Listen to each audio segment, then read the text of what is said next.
Cumprimento a Santa Igreja com a paz do Senhor Jesus Cristo. Amém. Quero dizer para os irmãos que é um motivo de muita alegria, né, de estar na presença do Senhor, podendo ministrar a santa palavra que vem dele, né?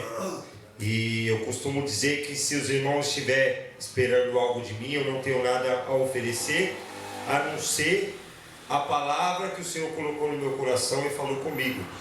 E a única que pode surtir efeito na sua vida e na minha é a palavra dele, que é a palavra santa. É ela que cura, é ela que liberta e é ela que nos transforma. Amém?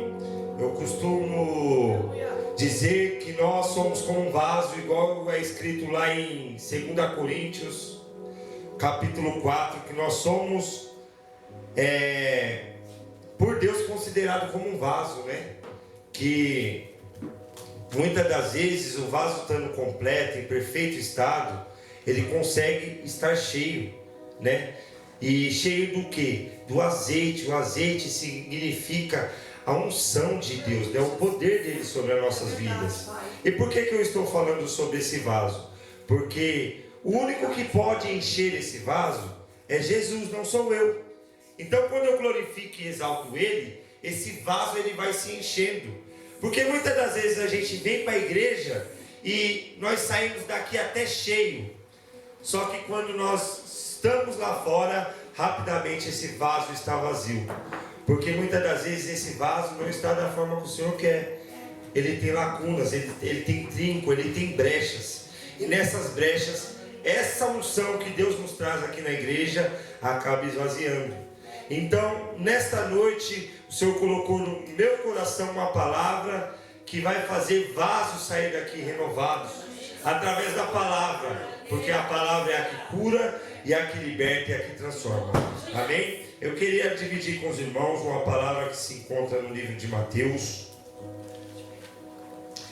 capítulo de número 7.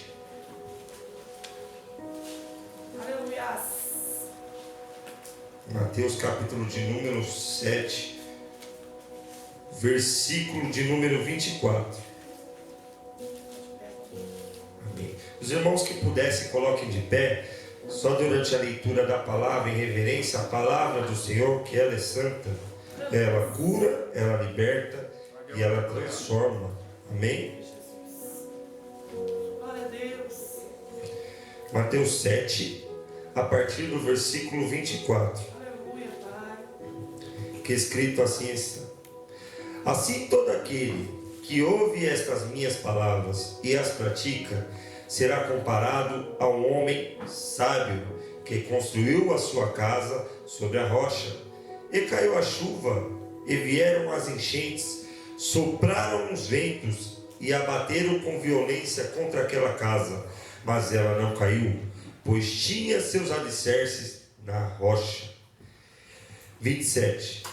Pois todo aquele que ouve estas minhas palavras e não as pratica é como um insensato que construiu a sua casa sobre a areia, e caiu a chuva, e vieram as enchentes, e sopraram os ventos, e bateram com violência contra aquela casa, e ela derrubou, e grande foi a sua queda ou ruína.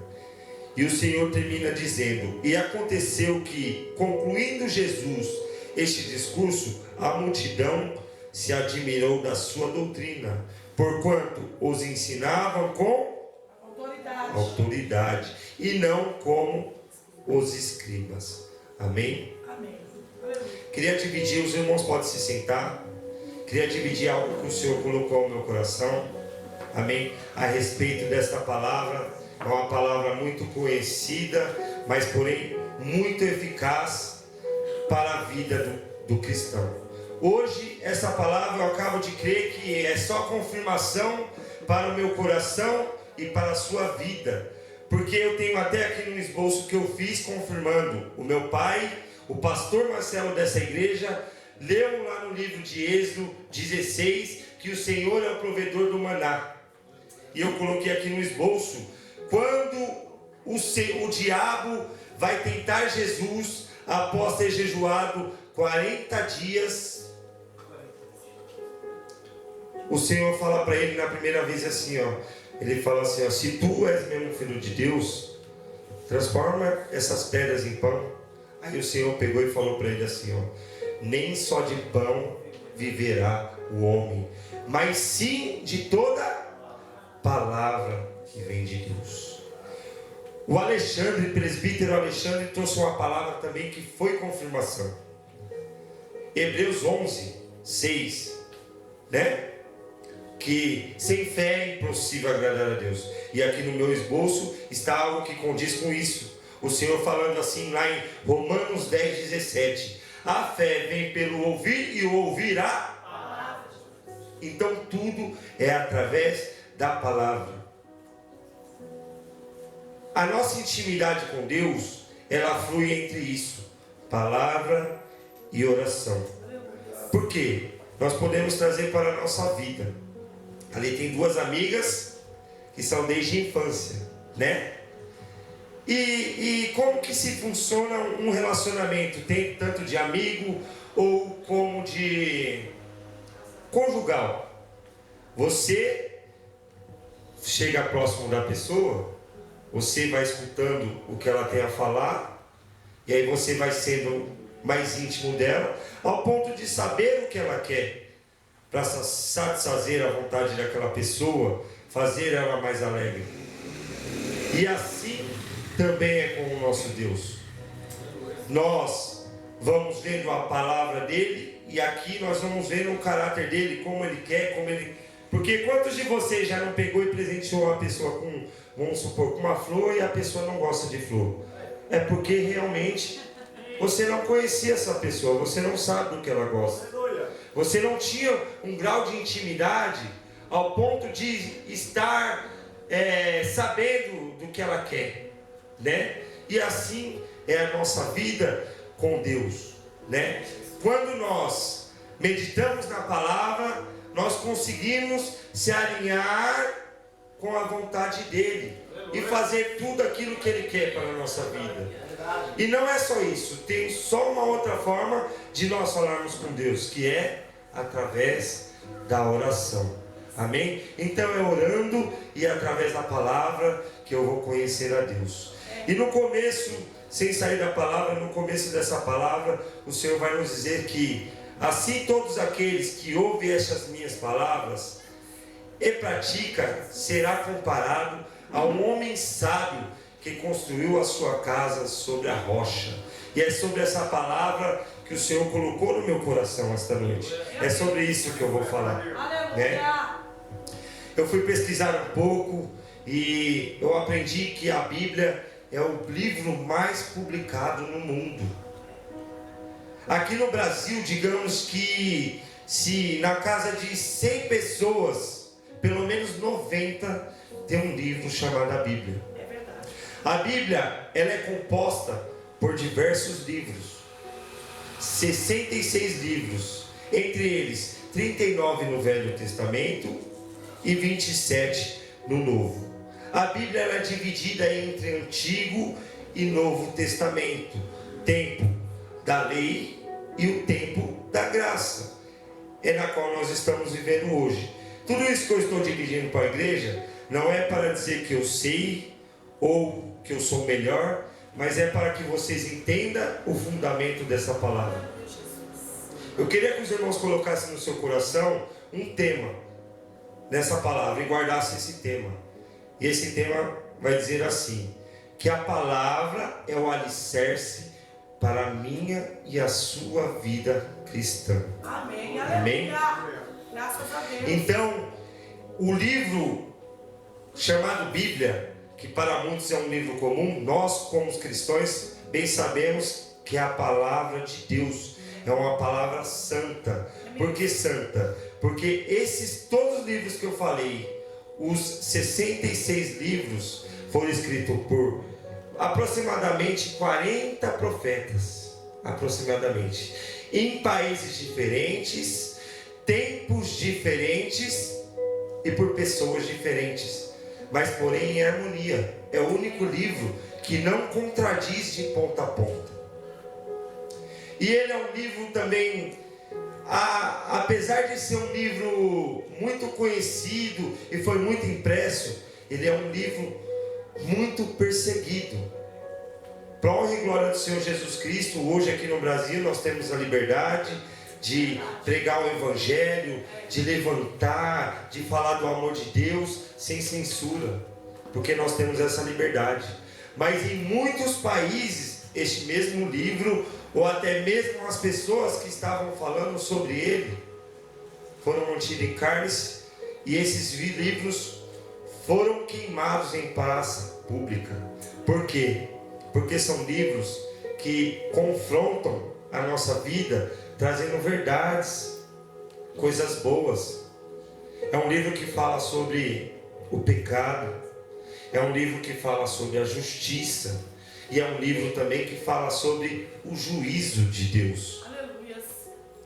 E o Senhor, quando vem falar a respeito dessa palavra aqui, dizendo que todos aqueles que ouvem a palavra do Senhor e a praticam, que é o fundamental, né? Porque eu escutar algo e não praticar não valeu de nada para a minha vida. Ele está falando no final de um discurso, no final de uma ministração, que foi uma ministração muito longa, conhecida como o Sermão da Montanha. E isso vai começar ali no capítulo de número 5. Após Jesus, no capítulo 4, ter passado, igual eu já mencionei aqui, que o Senhor, o Espírito, levou Jesus ao deserto para ser tentado. E ali, depois de 40 dias e 40 noites, jejuando, falando com Deus, o diabo veio tentar. E o Senhor venceu toda aquela tentação com a palavra de Deus. Logo após esse momento, o Senhor, por fazer muitos milagres e ser já alguém conhecido no mundo, multidões o seguiam. Então ele foi no alto de uma montanha e começou a ensinar todos os que ali estavam o seguindo e querendo saber e conhecer quem era Jesus Cristo. No começo do Sermão da Montanha, do verso 3 ao 12, mais ou menos, ele vai começar a nos falar das bem-aventuranças, né? Que fala assim: bem-aventurados os pobres de espírito, porque deles é o reino do céu. Bem-aventurados que choram, porque eles serão consolados. Até o versículo de número 12, mais ou menos, do capítulo 5, o Senhor vai falar sobre as bem-aventuranças. Do capítulo 13 ao 16, o Senhor vai nos falar a respeito do sal e da luz, que nós somos o sal da terra e a luz do mundo. E eu aprendo com essa palavra que algo sem sal, ele não tem sentido, ele não tem sabor, ele não tem, né, um gosto. E o Senhor nos ensinou nisso. E ele falou também a respeito da luz, né? Porque a luz, ela traz clareza para a nossa vida. O salmista Davi, lá em Salmo 119, verso 105, ele vai falar assim que lâmpada para os meus pés é a tua palavra e luz para os meus caminhos. Nessa mesma palavra, voltando aqui para o capítulo 5, quando ele fala de luz, ele fala assim que essa luz vai trazer luz para os outros sobre as nossas boas obras. Amém? E aqui o Senhor vem falando no Sermão da Montanha. Mas o que mais me impressionou neste sermão, quando o Senhor estava falando a sua palavra para todos, foi quando ele começa a falar sobre amar os nossos inimigos, amar o nosso próximo. Porque bem sabemos que o mandamento de Deus, ele é resumido em um, né? Que é amor. É o amor. Ele fala assim que, em primeiro lugar, nós deveremos amar o nosso Deus de todo o nosso coração, com todo o nosso conhecimento, acima de todas as coisas. E aí, em segundo, ele vai dizer sobre amor também. E amar o nosso próximo como a nós mesmos, né? E no Sermão da Montanha, o Senhor vai me ensinar, falando aqui a partir do verso 43, do mesmo capítulo 5. Ouviste que foi dito: amarás o teu próximo e aborrecerás o teu inimigo. Eu, porém, vos digo: amai a vossos inimigos, bendizeis o que vos amaldiçoe, fazei bem ao que vos odeiam, e orai pelo que vos maltratam. E vós perseguem, para que sejais filho do Pai que está no céu, porque faz que o sol levante sobre maus e bons, e a chuva desça sobre justos e injustos. Pois se armardes os que vos amam, que galardão tereis? Não fazem os publicanos também o mesmo? E se saudardes unicamente os vossos irmãos, que fazeis demais? Não fazes os publicanos também assim? Sedes vós, pois, perfeito, como é perfeito o vosso Pai que estás no céu. Amém? E o Senhor está nos ensinando aqui o quão é importante a gente ter esse sentimento de amor para com o próximo, ao ponto de ele estar expondo aqui que o meu próximo, a pessoa que eu devo amar, não é só o meu pai, não é só minha esposa, não é só meu filho, não só as pessoas que estão do meu lado e me fazem bem. Ele está sendo bem sincero e falando aqui que eu devo amar o meu inimigo. E isso é algo muito difícil, porque amar quem me quer bem é fácil. Agora, amar o meu inimigo é difícil. Eu não escrevi, mas o Senhor trouxe agora à minha mente, lembrando de Davi, o seu filho, Absalão, queria matar.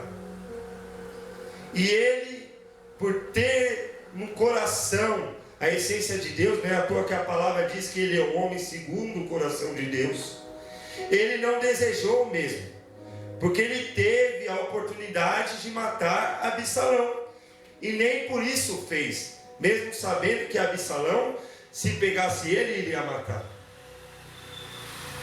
Então isso é prova de amor, amor divino, amor que só vem de Cristo, né?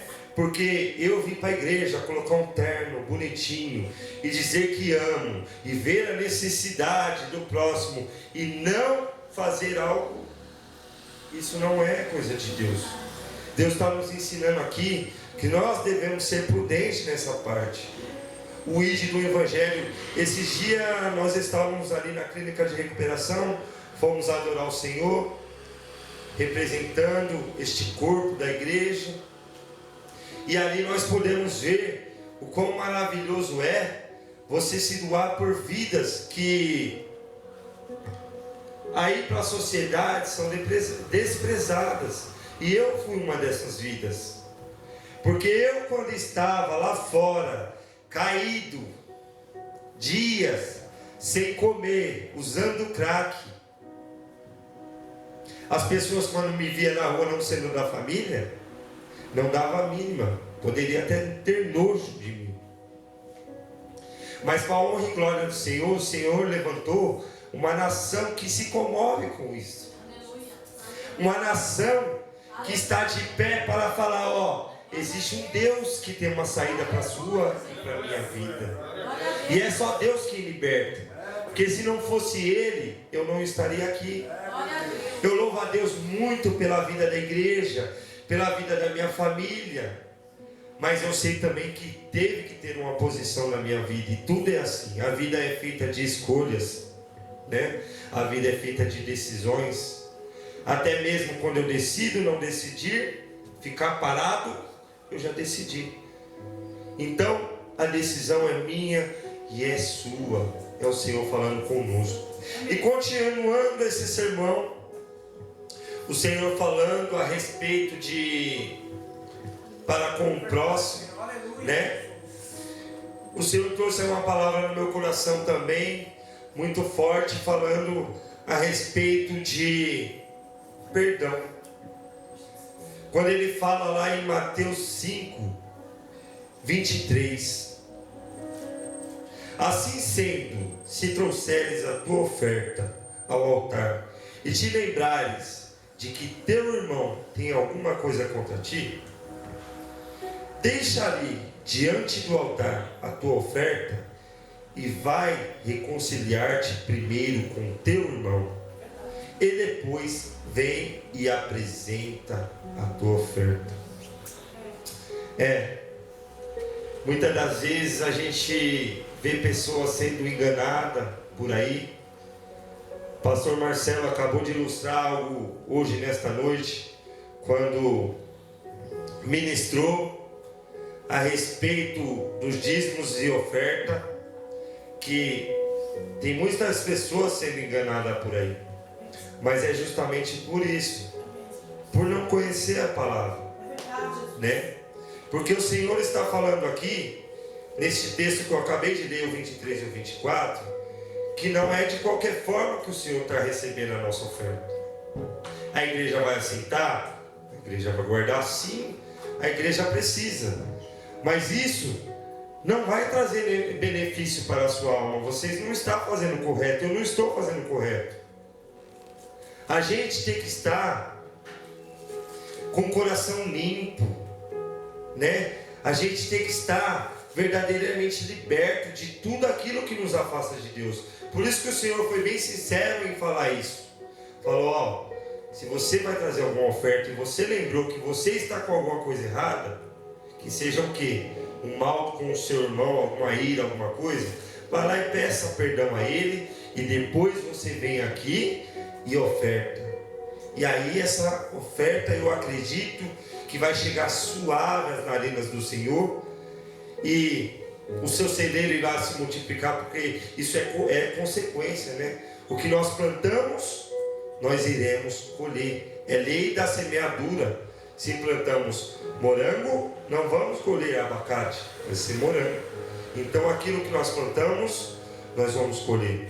E essa palavra o Senhor falou fortemente ao meu coração, que nós devemos estar sempre em comunhão um com o outro, porque senão seria fácil. Imagine, não vou citar nomes, uma pessoa que tem muito dinheiro chega na igreja e fala, não, eu vou colocar 100 mil aí, e minha salvação, as minhas bênçãos já estão garantidas.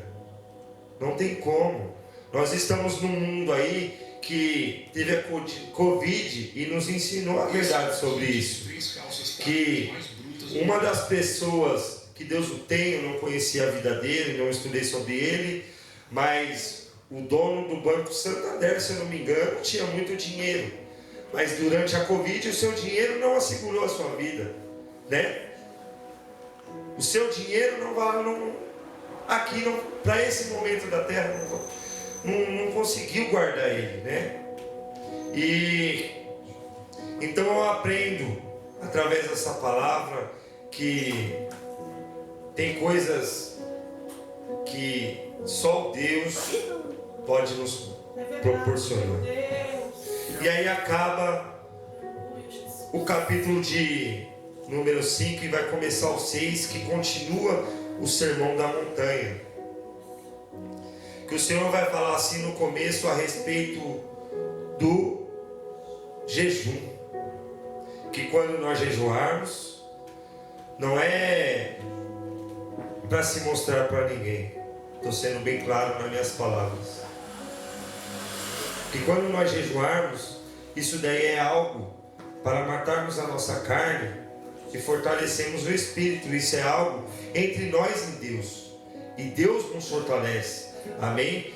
No capítulo 6 ele vai falar também sobre a oração. Que quando nós orarmos, que é para nós fecharmos o nosso quarto e falar com Deus no oculto. Porque ali ele irá escutar e irá atender a nossa oração.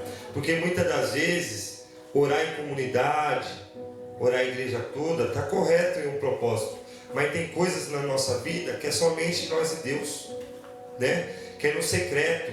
E isso vai aumentar a minha e a sua fé. Porque é algo que você não falou com fulano e nem ciclano e Deus respondeu. Isso daí é uma das maiores provas de fé. É você sozinho, eu sozinho no meu quarto falando com Deus e eu tendo resposta dele, né? Direta, daquilo que só eu e Deus sabemos. É verdade. Amém? Aleluia. E aí ele vai continuar falando a respeito de não ajuntar tesouro na terra, aonde o ladrão pode roubar, o ferrugem pode corroer e a traça pode comer. Ajuntar esse tesouro, sim, no céu, porque lá é eterno, né? E aí ele diz mas, né? Porque muitas das vezes a gente, igual foi ministrado aqui nessa noite, nós conquistamos muita coisa aqui nessa terra e isso vai corrompendo o nosso caráter. Por quê? Porque eu sei que não é fácil também para conquistar as coisas dignamente, não é fácil, né? Mas a palavra vai ser bem clara em dizer que aonde está o nosso tesouro, ali estará o nosso coração. E eu aprendo através dessa palavra também que muitas das vezes nós estamos colocando na nossa vida de tesouro, não é só bem materiais. Às vezes eu posso colocar como tesouro o meu filho. E isso está errado. O Senhor não defende, Ele não divide a sua glória. O meu filho, a minha esposa, está aqui na terra sim para me ajudar, para me cuidar dele. Em nome de Jesus, porque o Senhor me dá força para isso. Mas o meu propósito aqui na terra é que através da vida da minha esposa, através da vida do meu filho, o nome dele seja glorificado e exaltado. Amém? Então, aonde está o seu tesouro? Onde está o meu tesouro esta noite? Isso daí é o Senhor falando conosco através do sermão da montanha. E um pouco depois ele vai falar sobre ansiedade. O capítulo 6 de Mateus, versículo 33, ele vai falar assim que buscai primeiramente o reino de Deus e a sua justiça, e todas as coisas serão acrescentadas. Aleluia. Aí no 34 ele vai falar: não se preocupeis com o dia de amanhã, porque para cada dia basta o seu mal. E aí eu vou aprender através dessa palavra, se você for ver o contexto, ele vai falar assim, ó, por que você se preocupa com roupas? Por que você se preocupa com coisas banais, meu filho? Se até os passarinhos do campo, eu tenho vestido ele, eu tenho cuidado dele. Imagine de você, que é o meu filho querido, né? Imagine o quanto que nós somos queridos por Deus. João 3,16 ele vai dizer assim: porque Deus amou o mundo de tal maneira que deu seu único filho, para que todo aquele que nele crê, que somos nós, não pereça, mas tenha a vida eterna. Então ele está falando assim: se eu dei a vida do meu filho por você, Paulo Henrique, por você, igreja, por que você está preocupado com tão pouca coisa? Pense hoje, o que nós temos feito para que a nossa comunhão com Deus seja uma comunhão plena? Porque eu nem mencionei, mas um pouco antes o Senhor vai nos ensinar aqui que Ele não divide a sua glória, que só tem como adorar a um Deus, porque se eu adorar um, eu desagrado o outro, né? E outra, lá em Apocalipse, esses dias o presbítero Alexandre ministrou para nós aqui, em Apocalipse 3. Muitos frisam a palavra que diz assim, o 3:20: Eis que estou à porta e bato. Se você abrir, eu entrarei e cearei contigo e você comigo. Isso é forte, o Senhor está à porta e bate. Mas voltando um pouco na palavra, ele vai dizer à igreja de Laodiceia que a igreja não seja fria, aliás, não seja morna, perdão, que seja fria ou quente, porque o morno ele vomitará. Ou seja, por que eu estou falando dessa palavra? Que não tem como nós cochearmos em dois pensamentos. Nós temos que ser decididos de todo o coração. Nós temos que decidir adorar a Deus. Esse é o conselho. Ele falou, existem dois caminhos, o estreito e o largo. O estreito é vida, porém o largo é morte. E aí ele nos deu um conselho. Vá pelo estreito, porque é vida. Então nós temos que escolher. E isso aqui está nessa palavra também, que é o sermão da montanha. Sem mais delongas, isso aqui foi o que o Senhor colocou ao meu coração a respeito do sermão. E eu quero voltar para o texto bíblico que nós lemos hoje, que o Senhor disse assim: assim todo aquele que ouve estas minhas palavras e a pratica será comparado ao homem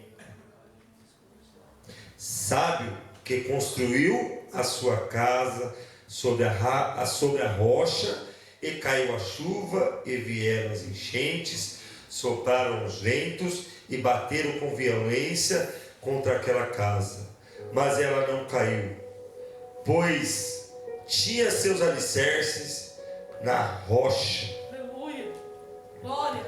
Palavra forte que o Senhor vai nos ensinar a respeito de tudo aquilo que Ele falou a partir do versículo 5, Sermão da Montanha. Esta palavra aqui o Senhor está falando no final do Sermão da Montanha. Os irmãos que têm hábito ou não têm hábito de ler, pegue este capítulo da Bíblia e comece a meditar nele de dia e de noite. Por quê? O Senhor vai falar aqui a respeito de duas casas, que uma foi edificada de uma forma e outra edificada de outra forma. Uma tinha um alicerce e outra tinha outro alicerce. E ele vai dizer que o alicerce é comparado com a palavra. E aqui eu aprendendo nesse texto bíblico, eu vejo que o Senhor não está falando de casa terrestre. O Senhor está falando de casa humana. Porque a sua palavra vai dizer que o Senhor não habita em templos feitos por mão de homens. A partir do Novo Testamento, que é o templo da graça. Ele habitava sim no Velho Testamento, né? Nas sinagogas, nos templos, era feito sacrifícios, holocaustos, e só os sacerdotes tinham o direito de ir lá e falar com Deus após o sacrifício. E ele tinha que ser purificado através de um sacrifício. E ele tinha que estar purificado, não é à toa que eles entravam presos por uma corda, porque se houvesse alguma impureza, Deus é tão puro e santo que ele era fulminado. E aí o pessoal só puxava o que sobrou dele. Mas hoje, no tempo da graça, o Senhor falou que nós somos o templo do Espírito Santo. Então nós somos essa casa a qual o Senhor está nos referindo. É verdade. E aí ele vem dizer que aqueles que ouvem a palavra dele e a praticam são semelhante uma casa edificada na rocha.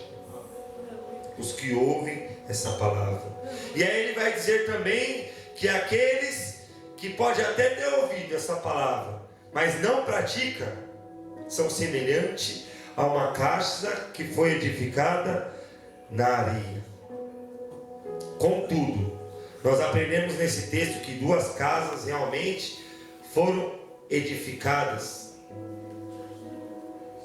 Só que a palavra vai nos dizer essa mesma palavra, que para as duas mesmas casas, mesmo a que foi edificada na rocha, que é aquela que pratica a palavra, e aquela que não pratica, as duas veio os rios, as chuvas, e combateram contra essas casas.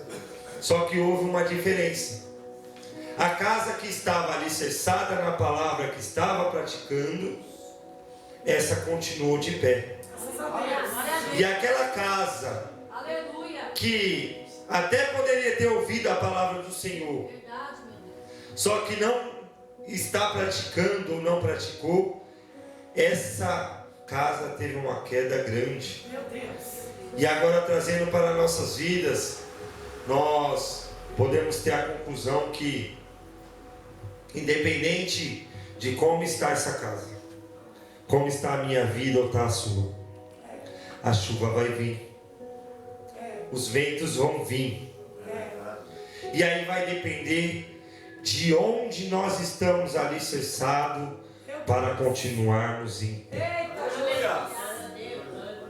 Não importa a sua situação, se você é rico, se você é pobre, se você ora, se você não ora, se você é crente, se você não é crente. A palavra vai dizer que a chuva vai vir, os rios vão vir e bater. E a tempestade vai vir, os ventos vão vir e vai bater sobre essa casa. Mas nós que estamos aqui alicerçados na palavra, nós não vamos cair, nós vamos permanecer de pé, porque nós aprendemos que a rocha é Jesus Cristo, é Ele que nos mantém de pé, é Ele que nos dá a estrutura, é a palavra do Senhor que nos mantém de pé. Os irmãos fiquem em pé. Agora, neste momento, nós vamos fazer uma oração juntos. Você que entendeu essa palavra, você que sentir, vai fechar os seus olhos, colocar a mão no seu coração e fazer uma autoanálise da sua vida, porque em Coríntios 11 ele vai falar assim, que analise o homem a si mesmo. No mesmo Coríntios 11 ele vai dizer assim, ó, que se nós julgarmos a nós mesmos, nós não precisamos ser julgados por outros. Então, que eu venha fazer uma autoanálise da minha vida, e você que não conhece essa palavra ainda na sua casa, depois você começa a ler ali do 5 e vai terminar o Sermão da Montanha aos 7. E ali é um dicionário, ali é uma bússola para a nossa vida, né? Para que nós possamos ser alicerçados na rocha. Amém? O pastor Marcelo vai fazer essa oração e amém. Vamos orar. Pai, aqui neste momento, Pai, nós estamos na sua presença, Pai, reunidos em teu nome, Pai. A tua palavra diz que onde há 2 ou 3 reunidos em teu nome, ali o Senhor se faz presente. O Senhor já tem falado conosco desde o início do culto, Pai amado, através dos louvores, através das palavras que foram ministradas aqui, Senhor. Mas, Senhor, neste momento, eu venho pedir, Pai amado, em nome de Jesus, que o Senhor venha me dar entendimento, luz, Pai, para enxergar tudo aquilo que existe em mim, que afasta-me da tua presença, porque verdadeiramente eu quero ser um cristão alicerçado na rocha. Eu quero ser, Pai amado, em nome de Jesus, um cristão alicerçado na tua palavra, porque somente a tua palavra é palavra de vida, palavra de luz, palavra de salvação. A tua palavra diz que o Senhor é o caminho, a verdade e a vida. E bem sabemos que ninguém vai ao Pai se não for por Ti, ó Jesus Cristo. Senhor, nos ensina, Pai, a cada dia a ser um verdadeiro cristão, Pai, em retidão com a Tua palavra, com compromisso com o Senhor. Ministra nos nossos corações, porque eu acredito, Pai amado, em nome de Jesus, que nós sendo sinceros e verdadeiros contigo, as suas bênçãos nos seguirão, Pai. Eu creio que em Ti nós somos mais do que vencedores, em nome do Pai, do Filho e do Espírito Santo. Amém. E assim eu agradeço a minha rica oportunidade e as palmas louvam ao Senhor. Amém.